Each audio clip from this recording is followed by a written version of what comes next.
ভগবদ্গীতা যথাযথ অধ্যায় ৮ শ্লোক নম্বর ৮।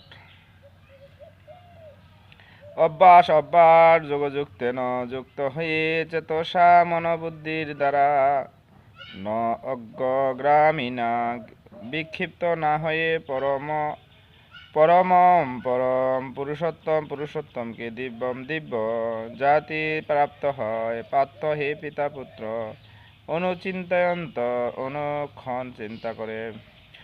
অভ্যাস যোগযুক্তেন চেতসা নানগ্রামীণা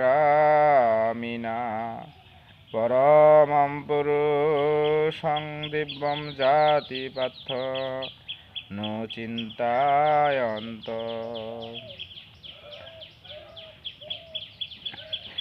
অনুবাদ: হে পার্থ, অভ্যাস যুগে যুক্ত হয়ে একাগ্রহ চিত্তে যিনি অনুক্ষণ পরম পুরুষোত্তমের চিন্তা করেন, তিনি অবশ্যই তাকে প্রাপ্ত হবেন। হরে কৃষ্ণ। অনুবাদ: হে পার্থ, অভ্যাস যুগে যুক্ত হয়ে একাগ্র চিত্তে যিনি অনুক্ষণ পরম পুরুষোত্তমের চিন্তা করেন, তিনি অবশ্যই তাকে প্রাপ্ত হবেন। তাৎপর্য: এই শ্লোকে তাকে স্মরণ করার জন্য ভগবান শ্রীকৃষ্ণ গুরুত্ব আরোপ করেছেন। হরে কৃষ্ণ মহামন্ত্র কীর্তন করার মাধ্যমে ভগবানের স্মৃতি পুনরজাগরিত হয়। পরমেশ্বর ভগবানের নাম সমন্বিত এই দিব্য শব্দ তরঙ্গের শ্রবণ ও কীর্তন অনুশীলন করার মাধ্যমে কর্ণ, জিহ্বা, মন ভগবানের সেবায় নিয়োজিত হয়। ধ্যানের পন্থা অনুশীলন করার অভ্যাস সহজ, কিন্তু তা পরমেশ্বর ভগবানকে লাভ করতে সাহায্য করে। কিন্তু পুরুষোত্তম শব্দটি অত্যন্ত ভোক্তা। সমস্ত জীবেরা যদি ভগবানের যথেষ্ট শক্তির অন্তর্গত, কিন্তু তারা জড়কুলসের দ্বারা আচ্ছন্ন। তারা নিজেদের ভোক্তা বলে মনে করে, কিন্তু তারা কখনোই পরম ভোক্তা নয়।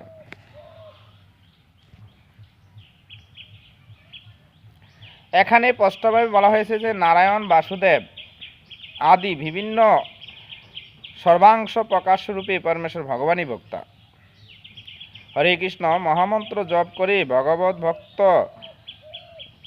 তার আরাধ্য ভগবান নারায়ণের, শ্রীকৃষ্ণ, রাম আদি যে কোনো একটি রূপকে নিরন্তর স্মরণ করতে পারেন। এই অনুশীলনের ফলে তার অন্তর কলস থেকে পবিত্র হয় এবং জীবনের অন্তিম কালে সতত জীবন কীর্তন করার প্রভাবে তিনি ভগবত ধামে স্থানান্তরিত হন।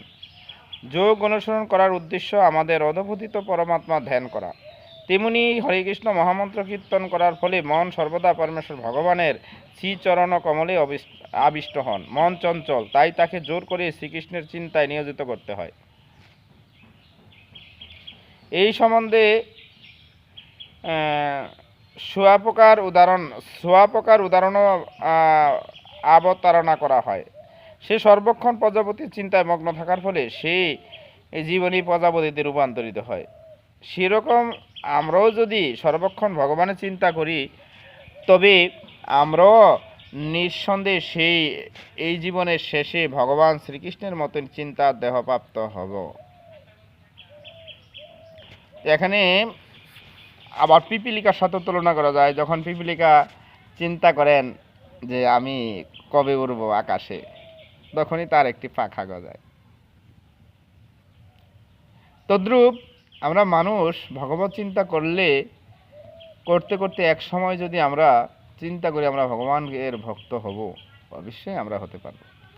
এই জন্য বলছে কি, হে পার্থ মানে প্রিয় বন্ধুকে বলছে, পার্থ বলে সম্বোধন করছে অর্জুনকে।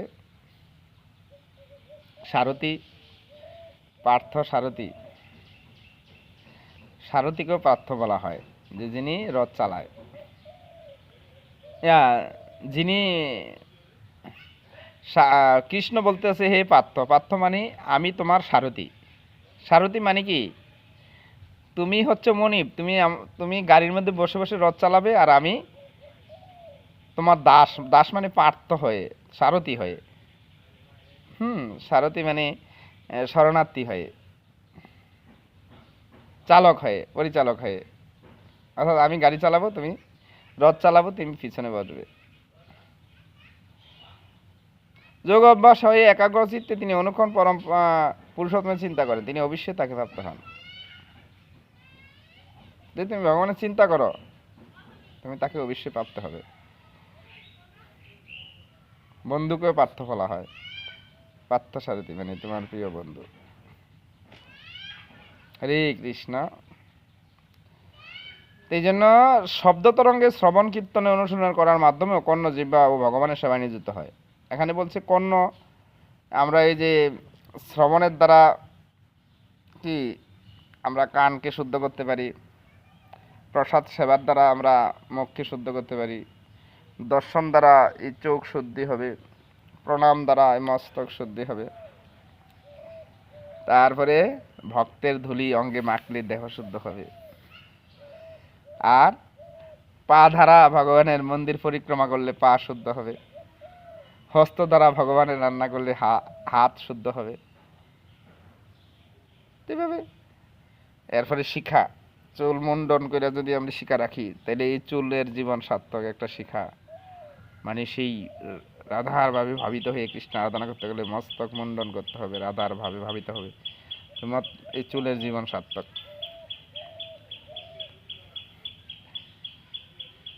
আর এই কান, নাক, নাক দুটি ছিদ্র দিয়ে যদি ফুলের গ্রান নেই, ভগবান এর চরণের ফুলের গ্রান নেই, নাকের জীবন সার্থক হবে।